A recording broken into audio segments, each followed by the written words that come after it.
Assalamualaikum warahmatullahi wabarakatuh. Halo teman-teman Istana Bimbel, bertemu lagi dengan saya Kak Anissa. Hari ini kita akan belajar fisika kelas 7, yaitu materi zat dan wujudnya. Materi ini akan kalian temui di semester 1. Jadi, tonton terus video ini sampai habis. Jangan lupa subscribe, like, komen agar channel ini berkembang menjadi lebih baik. Selamat belajar. Segera subscribe agar kalian mendapatkan materi-materi terbaik dari kami setiap hari. Jangan lupa share juga ke teman-teman kalian agar mereka juga tahu tentang materi terbaik ini.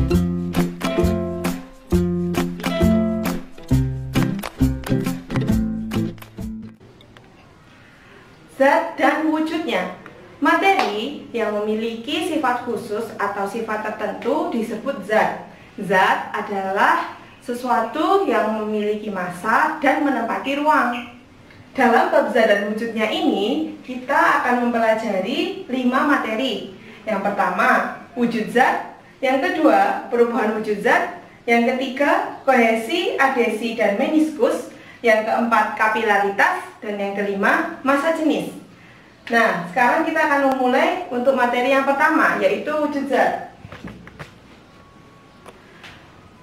Wujud zat itu dibagi menjadi 3. Yang pertama ada padat, kemudian yang kedua cair, dan yang ketiga gas. Nah, seperti yang kita ketahui tadi, zat itu sesuatu yang memiliki ciri khusus atau tertentu. Maka pada tabel ini, ketiga zat ini juga memiliki ciri-ciri. Yang pertama untuk bentuknya. Zat padat mempunyai bentuk tetap, sedangkan zat cair memiliki bentuk berubah-ubah sesuai wadahnya. Kemudian untuk gas juga bentuknya berubah-ubah sesuai wadahnya. Kemudian untuk volume, zat padat memiliki volume tetap. Untuk zat cair memiliki volume juga tetap. Kemudian untuk gas itu volumenya berubah-ubah. Selanjutnya, untuk gaya tarik antar molekul, wujud zat padat memiliki gaya tarik antar molekulnya sangat kuat. Jadi antar molekul sangat kuat tarik menariknya. Kemudian untuk zat cair memiliki gaya tarik yang lemah, dan gas memiliki gaya tarik yang sangat lemah. Nah, alasan dari ketiga gaya tarik ini adalah dari susunan molekul padat, gas, dan cair. Untuk zat padat memiliki susunan molekul yang rapat, sangat rapat. Jadi penuh untuk sebuah benda. Jadi di sini gaya tariknya sangat kuat. Nah, untuk zat cair, susunan partikelnya itu renggang. Jadi antar partikel itu tidak rapat sehingga gaya tarik antar molekulnya itu lemah. Kemudian untuk zat gas, susunan partikelnya sangat renggang. Jadi antar partikel itu seperti bebas bergerak. Nah, ini karena sangat renggang, jadi gaya tariknya itu sangat lemah untuk zat gas. Nah, tadi kita sudah mengetahui wujud zat itu ada 3. Yang pertama padat, cair, dan gas.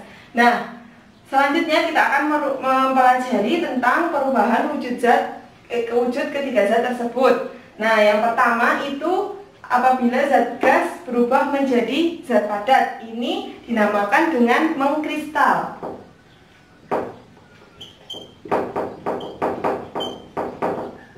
Nah, contoh dari peristiwa mengkristal ini adalah pembuatan salju atau adanya salju. Nah, itu dari uap air yang berubah menjadi salju. Kemudian untuk perubahan dari zat padat menjadi zat gas itu dinamakan menyublim.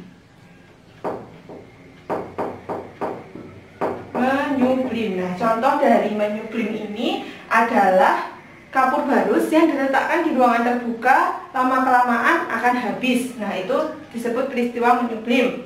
Selanjutnya, untuk perubahan dari zat padat menjadi zat cair itu disebut mencair. mencair atau bisa juga disebut sebagai melebur. Nah, contoh dari peristiwa mencair, es yang diletakkan di luar lama-lama akan mencair. Nah, kemudian untuk peristiwa perubahan wujud zat dari cair ke padat, ini disebut membeku.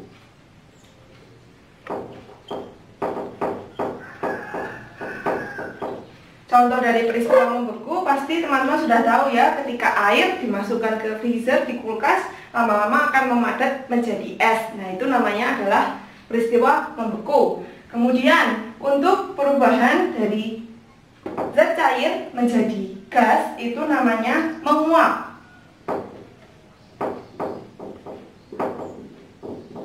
Nah, contoh peristiwa menguap ketika ibu-ibu teman-teman ya sedang memasak air atau memanaskan air, lama-lama air tersebut akan membentuk uap air. Nah, itulah yang disebut dengan peristiwa menguap. Kemudian ketika zat gas menjadi zat cair, ini dinamakan dengan mengembun. Mengembun. Nah, contoh dari peristiwa mengembun itu ketika ada teh panas ya, lama-kelamaan kan di atas tutupnya itu akan ada titik-titik air. Nah, itu adalah peristiwa mengembun. Seperti itu. Nah, untuk suatu zat itu dapat berubah, maka zat tersebut melepaskan kalor ataupun memerlukan kalor. Nah, untuk menyublim, mencair, dan menguap, ini perubahan wujud zat ini memerlukan energi kalor atau panas. Sedangkan untuk mengembun, mengkristal, dan membeku, maka peristiwa ini membutuhkan peristiwa ini melepaskan kalor, energi kalor atau energi panas. Nah, selanjutnya kita akan mempelajari tentang kohesi, adhesi, dan meniskus. Nah, ketiga peristiwa ini itu berhubungan dengan gaya tarik antar partikel zat. Kohesi ini adalah gaya tarik antar partikel zat yang sejenis. Sedangkan adhesi adalah gaya tarik antar partikel zat yang tidak sejenis. Untuk mensikus ini adalah bentuk zat cair di dalam tabung. Nah, contohnya seperti ini yang terlihat di gambar. Nah, mensikus dibagi menjadi dua. Yang pertama, mensikus cekung, dan yang kedua, mensikus cembung. Nah, apa itu mensikus cekung? Mensikus cekung itu ketika gaya kohesi partikel air lebih kecil daripada gaya adhesi antara partikel air dengan partikel kaca. Jadi di mensikus cekung ini di dalam tabung isinya air. Seperti itu. Sedangkan mensikus cembung adalah gaya kohesi partikel raksa lebih besar daripada gaya adhesi antara partikel raksa dengan partikel kaca. Nah, partikel kacanya itu dari kaca tabungnya itu ya. Jadi untuk cembung itu dalam tabung isinya adalah raksa. Selanjutnya kita akan mempelajari tentang kapilaritas. Kapilaritas adalah peristiwa meresapnya zat cair atau peristiwa naik turunnya permukaan zat cair pada pipa kapiler. Contohnya, naiknya minyak pada sumbu kompor.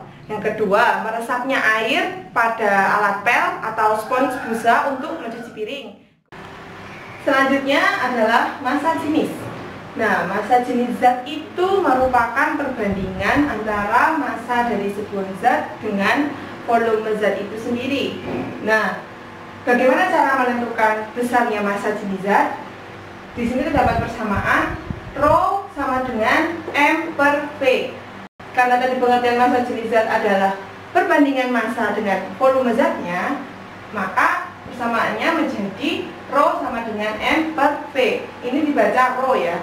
Nah, apa itu Rho? Rho adalah massa jenis dengan satuan SI-nya kilogram per meter kubik.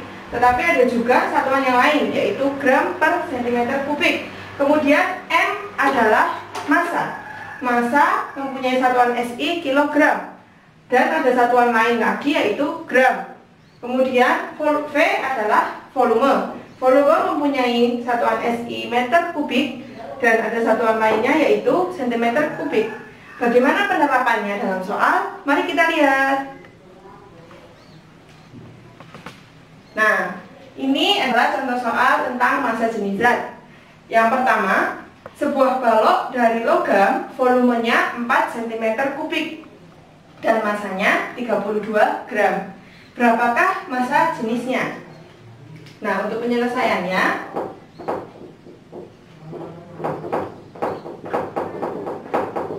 yang pertama kita harus menuliskan apa saja besaran yang diketahui.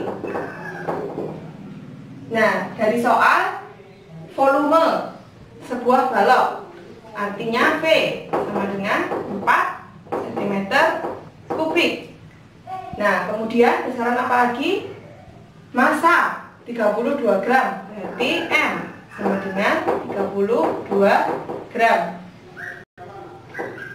Nah, selanjutnya besaran apa yang ditanyakan?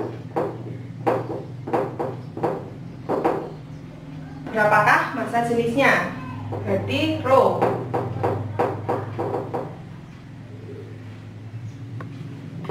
Selanjutnya kita jawab. Berdasarkan persamaan tadi yang sudah kita bahas, caranya adalah rho sama dengan M per V. Nah, karena satuannya digunakan gram dan sentimeter kubik, maka tidak perlu dirubah. Nah, M-nya kita masukkan 32 gram dibagi V. V-nya 4 cm kubik. 32 dibagi 4 yaitu 8 gram per centimeter kubik. Jadi massa jenis dari balok yang terbuat dari logam itu adalah 8 gram per centimeter kubik.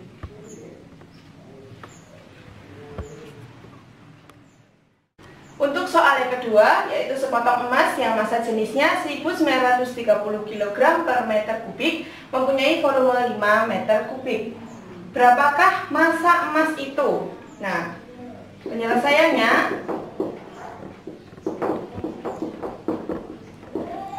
yang pertama kita harus menuliskan apa saja besaran yang diketahui.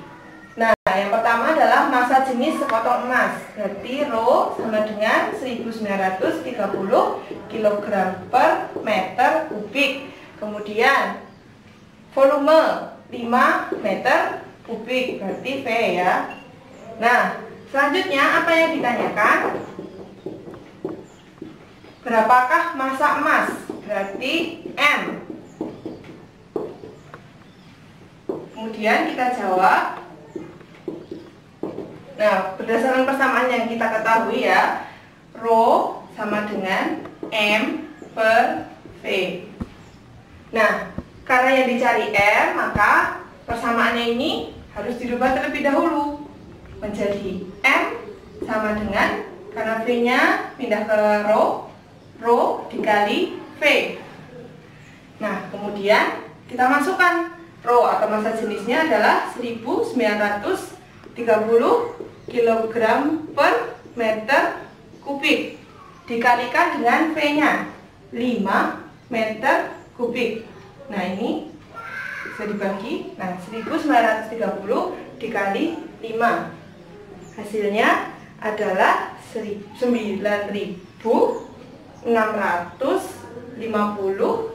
kg.